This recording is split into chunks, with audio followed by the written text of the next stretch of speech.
스가랴서에는 시대를 정확하게 밝히는 구절이 3번 나옵니다. 스가랴 1장에 2번 나오고 오늘 함께 읽은 본문 7장 1절에 1번 이렇게 3번 나옵니다. 저는 함께 읽은 본문 오늘 7장 1절 시대를 밝히고 있는 구절에 시선이 갔습니다. 우리 함께 7장 1절 말씀 우리 한 번 더 함께 다시 한번 읽어보겠습니다. 다리오 왕 제4년 9째 달 곧 기슬레월 4일에 여호와의 말씀이 스가랴에게 임하니라. 아멘.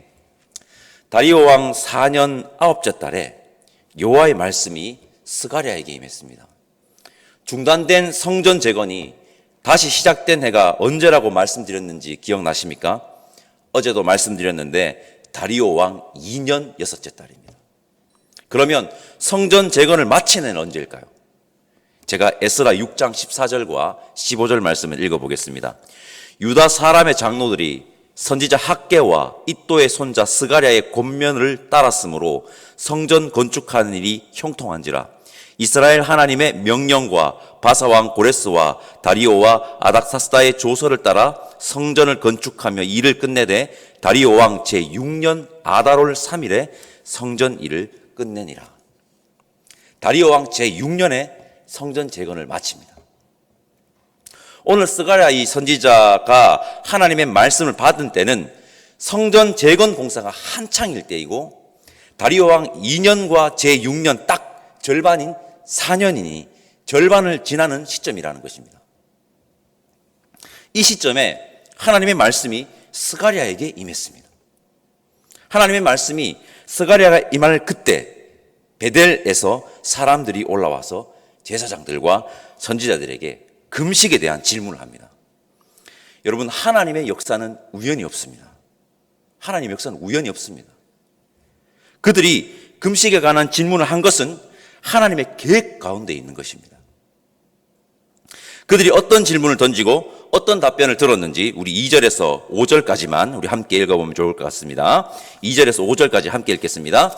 그때에 베델 사람이 사레셀과 레겜멜렉과 그의 부하들을 보내어 여호와께 은혜를 구하고 만군의 여호와의 전에 있는 제사장들과 선지자들에게 물어 이르되 내가 여러 해 동안 행한 대로 5월 중에 울며 근신하리이까 하매 만군의 여호와의 말씀이 내게 임하여 이르시되 온 땅의 백성과 제사장들에게 이르라 너희가 70년 동안 5째 달과 7째 달에 금식하고 애통하였거니와 그 금식이 나를 위하여 한 것이냐.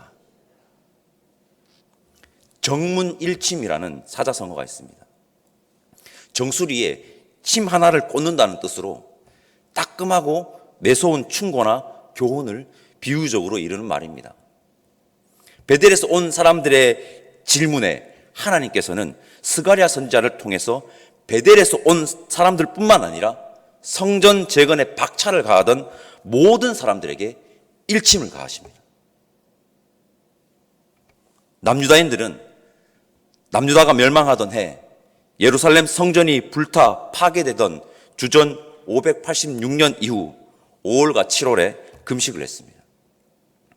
베델에서 온 사람들이 이렇게 질문한 것입니다. 여러 해 동안 행한 대로 5월에 우리가 금식을 해야 합니까? 성전 재건도 막 한창이고 그러니까. 이 말은 이제 곧 성전도 재건될 건데 우리가 계속 해오던 대로 계속해서 금식을 해야 합니까? 라고 질문하는 것입니다.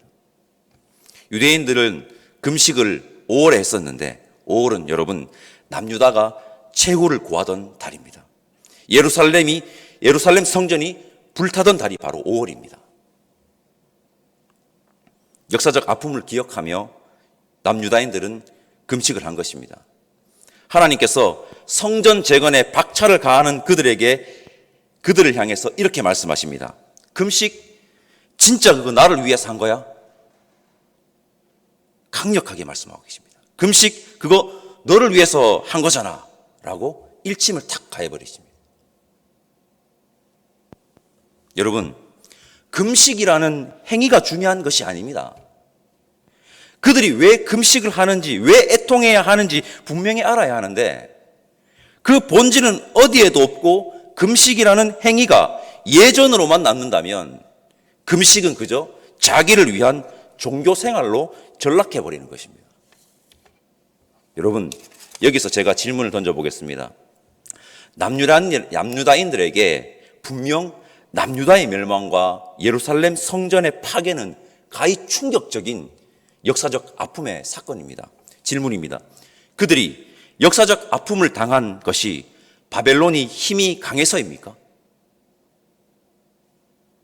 아닙니다. 그들이 그 아픔을 겪은 것은 그들이 하나님의 말씀, 즉 율법을 제대로 지키지 않았기 때문입니다. 그들이 하나님의 백성답게 제대로 살지 못했기 때문입니다. 그들이 성전에서 제사는 꼬박꼬박 드렸지만 그들은 자기 자신의 만족과 유익만을 위해서 살았지 하나님을 위해 살지 않았기 때문에 멸망을 당했습니다. 여러분, 오늘 스가랴 7장에 여호와가 옛 선지자들을 통하여 외친 말씀이라는 구절이 2번 나옵니다. 우리는 구약의 예언서를 포로기 이후 활동했던 스가랴를 지금 묵상하고 있고 말라기를 지금 남겨두고 있습니다. 우리는 여호와의 선지자들이 무엇을 그토록 외쳤는지 함께 읽고 묵상해 왔습니다. 여러분, 여호와의 선지자들이 성전 제사만 형식적으로 드리는 그들에게 무엇을 그토록 외쳤는지, 그들이 왜 남유다의 멸망이라는 아픔과 예루살렘 성전 파괴라는 아픔을 겪게 되었는지 우리 오늘 한번 봅시다. 9절에서 14절까지 길지만 우리 한 목소리로 천천히 함께 읽어보겠습니다. 9절에서 14절입니다. 만군의 여호와가 이같이 말하여 이르시기를 너희는 진실한 재판을 행하며 서로 인애와 긍휼을 베풀며 가부와 과와 나그네와 궁핍한 자를 압제하지 말며 서로 해하려고 마음에 도모하지 말라 하였으나 그들이 듣기를 싫어하여 등을 돌리며 듣지 아니하려고 귀를 막으며 그 마음을 금강석 같게 하여 율법과 만군의 여호와가 그의 영으로 옛 선지자들을 통하여 전한 말을 듣지 아니하므로 큰 진노가 만군의 여호와께로부터 나왔도다. 내가 불러도 그들이 듣지 아니한 것처럼 그들이 불러도 내가 듣지 아니하리라. 만군의 여호와가 말하였느니라. 내가 그들을 바람으로 불어 알지 못하던 여러 나라에 흩었느니라. 그 후에 이 땅이 황폐하여 오고 가는 사람이 없었나니 이는 그들이 아로마함 땅을 황폐하게 하였음이니라 하시니라. 금식에 자신의 돌아봄이 없다면, 하나님의 백성으로 살겠다는 다짐, 그리고 그 다짐에 대한 실천적 행동이 없다면, 그저 금식이라는 행위만 남으면 죄송합니다. 그것은 자기 종교 생활을 자기 만족을 위해서 그저 자기를 위해서 하는 위한 정도로 전락해 버리는 것입니다. 그냥 했으니까 됐지. 그 금식은 하나님의 율법의 실천적 행동은 외면한 채 성전 제사만을 드리며 자신들은 아무 문제가 없다고 여기며 하나님의 말씀을 외면했던 그때 그 시절에 여러분 성전을 대체하는 것, 그 이상도 그 이하도 아닌 것입니다. 돌아와 봅시다. 오늘 보면 7장에서의 이 금식은 금식 자체에 대한 어떠한 금식을 해야 하는지 말하는 것이 아닙니다.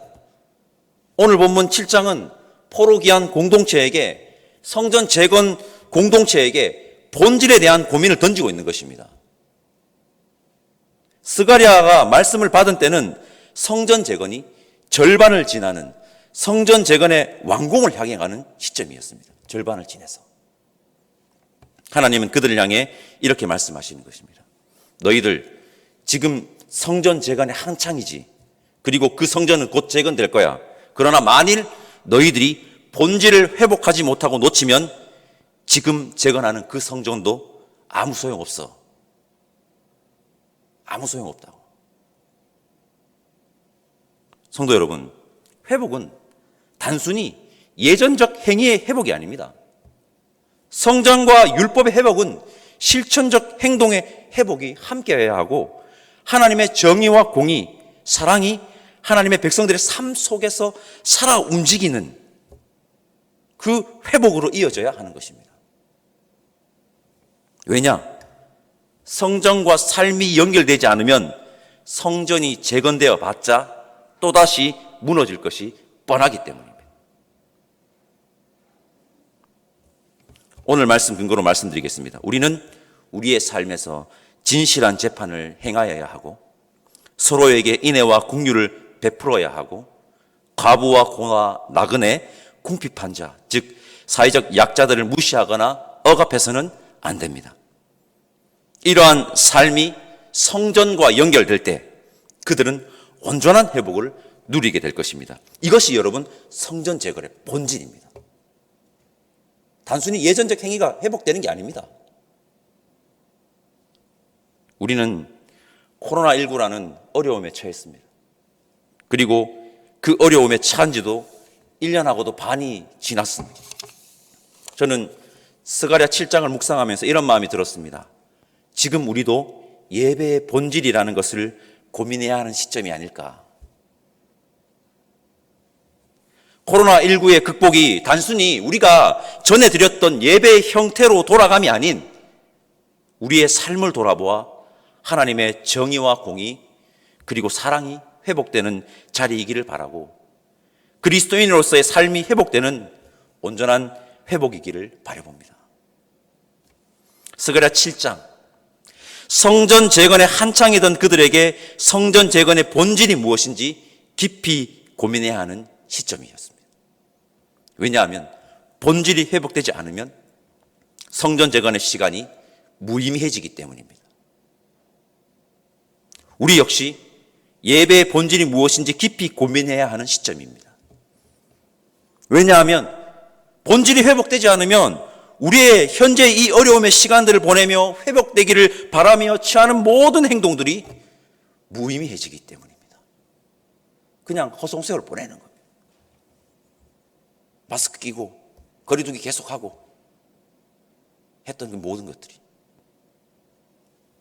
성도 여러분, 우리 역시 성전과 삶이 연결되는 예배와 삶이 연결되는 온전한 회복의 기쁨을 누리는 우리가 되기를 간절히 소망합니다. 기도하겠습니다. 사랑의 하나님, 감사합니다. 오늘 스가랴 7장을 통해 본질에 대한 깊은 고민과 생각을 해볼 수 있는 은혜를 허락하여 주시니 너무너무 감사합니다. 우리의 삶과 예배가 연결되는 온전한 회복의 기쁨을 누리는 우리 모두가 되기를 원하오니 성령 하나님 인도하여 주옵소서. 감사드리며 우리를 위해 이 땅에 오신 예수님의 이름으로 기도드립니다. 아멘. 하늘에 계신 우리 아버지, 아버지의 이름을 거룩하게 하시며 아버지의 나라가 오게 하시며 아버지의 뜻이 하늘에서와 같이 땅에서도 이루어지게 하소서. 오늘 우리에게 일용할 양식을 주시고 우리가 우리에게 잘못한 사람을 용서하여 준 것 같이 우리 죄를 용서하여 주시고 우리를 시험에 빠지지 않게 하시고 악에서 구하소서. 나라와 권능과 영광이 영원히 아버지의 것입니다. 아멘.